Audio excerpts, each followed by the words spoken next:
Hey there, Cougar Nation. I'm your host, Christin Campbell, and you're watching In the Game. This week, we'll be talking about all the latest in UH sports, from volleyball crushing the AAC to soccer slow beginning.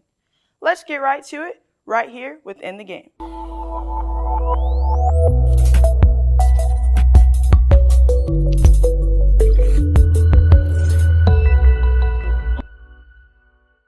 The Houston Cougar volleyball team is off to a hot start this season, currently earning them a second-place spot in the American Athletic Conference, where they are undefeated. Holding their own, the Cougars have a record of 12-2 with losses to the Rice Owls and the number 1 ranked Texas Longhorns. Houston fought all the way to the end during their match against Texas and even forced them to use both of their timeouts at the start of the first set. Graduate student and outside hitter Kennedy Warren led the charge in kills with a season best of 13. Junior libero Kate Georgiadis took leadership on the defense with 13 digs. Being able to compete against these top-ranked teams is great preparation for the Cougars entering into the competitive Big 12 Conference next season. The Cougars' recent matchup was against Tindall, where Houston won in 4 sets.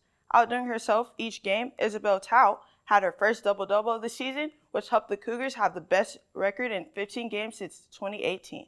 With the record-breaking start, Houston is looking to take on the nationally ranked number 24 Central Florida this upcoming Friday at 7 p.m. Next up is Mitchell Millimaki, here to discuss UH football. Thanks, Kristen. How's it going, everyone in H-Town? It's Mitchell Millimaki here with In the Game to talk about UH football. Last season's Cougs had many people impressed and excited to see what the future holds as they finished 17th in the AP poll with a 12-2 record. Going into this season, the Cougs were ranked 24th in the nation and hyped up to be one of the best teams of recent times. However, we are 5 games in now, and so far it has been disappointing to say the least.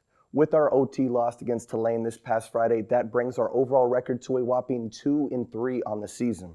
That loss pretty much sums up how our season has been so far, as it was our 3rd overtime game played this season. In every single one of these games that have headed into overtime, we have held the lead in the final minute of the 4th quarter, but have been unable to stop the opposing team from driving down the field to tie it up. Now, in each overtime game, we have always started on the offensive end.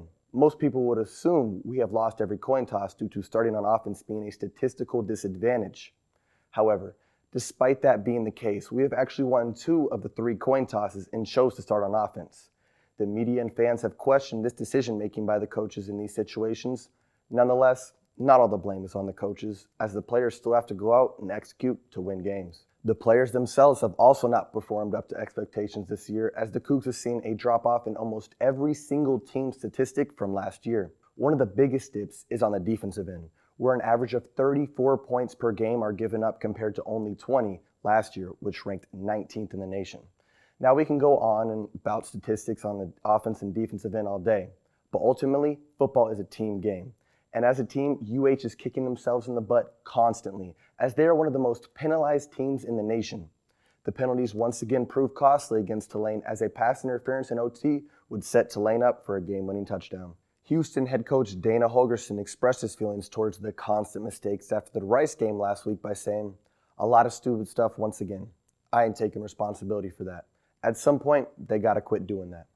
Holgorsen would later apologize about the comments made after the game, stating that he was frustrated, but no excuse. We all know that I assume responsibility for everything that happens within this program. These comments caused an uproar in the fan base, with a lot of people wondering if Holgorsen has control of his team in the locker room. This wasn't the first time fans were questioning this, as earlier this season, Houston would make national news for all the wrong reasons. The event happened in Week 3 against Kansas, with 11:45 left in the 3rd quarter and Kansas leading the Cougs 28-14. A fight would break out on the sidelines between wide receivers Joseph Manjack IV and Sam Brown Jr. Each week it seems like there's something new going on with the Cougs, and for the most part, it hasn't been positive.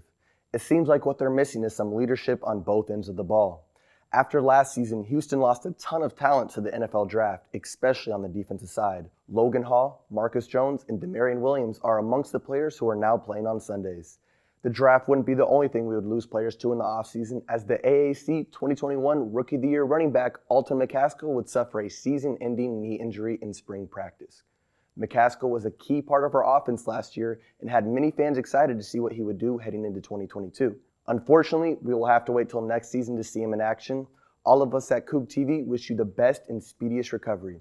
We can't wait to see you back on the field. With the losses of all these players, UH has struggled to find their identity on both sides of the ball. Even though the offense has looked dull at times, the same can't be said about the wideout Nathaniel Tank Dell, who has continued his dominance from last year. The explosive receiver has already racked up a total of 453 receiving yards off of 33 receptions and 5 touchdowns to add to it.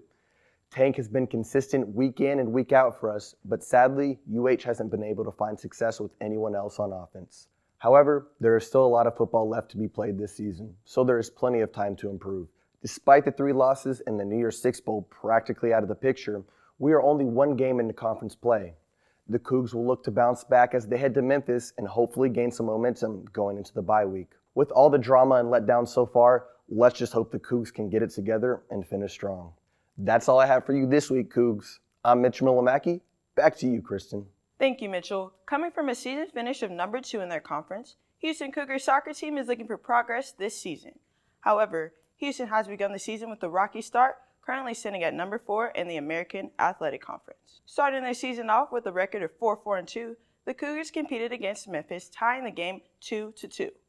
Leading the team in goals in the 2021 and 2022 season, junior forward Nadia Kamasa scored her second goal of the season with an assist by defender Alex Whitcraft and midfielder Samantha Wehe during the 62nd minute of the game. Memphis quickly came back and put 2 goals on the board, but with dominating fashion, the Houston defense was unmatched with the goalkeeper Haley Woodward getting a whopping 7 saves in the match. The Cougars most recently met with the UTSA Roadrunners for a shutout win for their final non-conference game. It was senior Madison Gear who scored in the 81st minute to give the Cougs the win. UH will look to take on the SMU Mustangs this Thursday here at home at 7 p.m. That's all I have for you today, Cougs. Thanks for watching this episode of In the Game. I'm your host, Christian Campbell, and as always, go Cougs.